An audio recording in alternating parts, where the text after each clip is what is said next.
మొక్కలు నాటడం ప్రతి ఒక్కరి బాధ్యత అన్నారు మంత్రులు. హరితహారంలో భాగంగా నాంపల్లి పబ్లిక్ గార్డెన్ లో మొక్కలు నాటారు deputy CM Mohammed Ali, mayor Bonthu Rammohan, మంత్రి తలసాని. నిజాం కాలంలో హైదరాబాద్ చెట్లతో నిండిపోయి ఉండేదని, ఇప్పుడు కేవలం బిల్డింగ్స్ మాత్రమే కనిపిస్తున్నాయన్నారు. ప్రతి ఒక్కరూ హరితహారంలో పాల్గొని చెట్లను నాటాలన్నారు.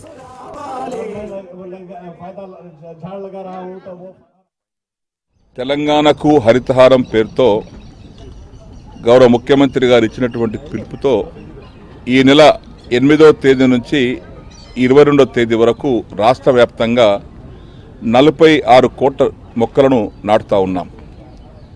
ఈ ఆశయము లక్ష్యము సాధించడానికి ప్రజలందరూ కూడా ముందుకు వస్తున్నారు. చాలా ఉత్సాహంతో పాల్గొంటూ ఉన్నారు. ఎవరు కూడా బలవంతంగా వస్తలేరు. మేము మా ఊరిని పచ్చగా చేసుకుంటాం, మా గల్లీని పచ్చగా చేసుకుంటాం, మా ఇంటిని పచ్చగా చేసుకుంటామని ప్రతి ఒక్కరు స్వచ్ఛందంగా ముందుకు వస్తూ ఉన్నారు. వారికి అందరికీ మనస్ఫూర్తిగా పేరు పేరున అభినందనలు, ధన్యవాదాలు తెలియపరుస్తా ఉన్నాను. మీకు మొక్కలన్నీ మరి నర్సరీస్లో కానీ లేకపోతే మిగిలిన ప్రాంతాలలో అవైలబుల్ పెట్టడం జరిగింది. ఫ్రీగా మీరు ఏ మొక్క నాటాలన్నా కానీ మీరు కాంటాక్ట్ అధికారులతో మీరు కోఆర్డినేట్ చేసుకుంటే డెఫినెట్గా మీరు మీ పేరు మీద వచ్చేటువంటి రాశిని ఆధారంగా కూడా చేసుకొని మొక్కలు ఇవ్వాలనేటువంటిది మరి ఇది డిపార్ట్మెంట్ యొక్క ఆలోచన.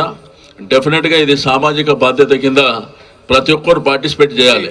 తప్పకుండా విధిగా మరి అలా ప్లాంటేషన్లో పాల్గొనాలని చెప్పి విజ్ఞప్తి చేస్తున్నారు. అదే రకంగా మన మెడిసినల్ ప్లాంట్లు, అదేవిధంగా ఇవాళ నవగ్రహాల ప్లాంట్లు, తమ రాసుల ప్లాంట్లు, పండ్లై మరి అలా చెట్లు, ఇట్లాంటి ప్లాంట్లన్నీ ఉన్నాయి కాబట్టి తమ ఇళ్లలో కూడా నాటుకోవాలి, దీన్ని విజయవంతం చేయాలని కోరుతూ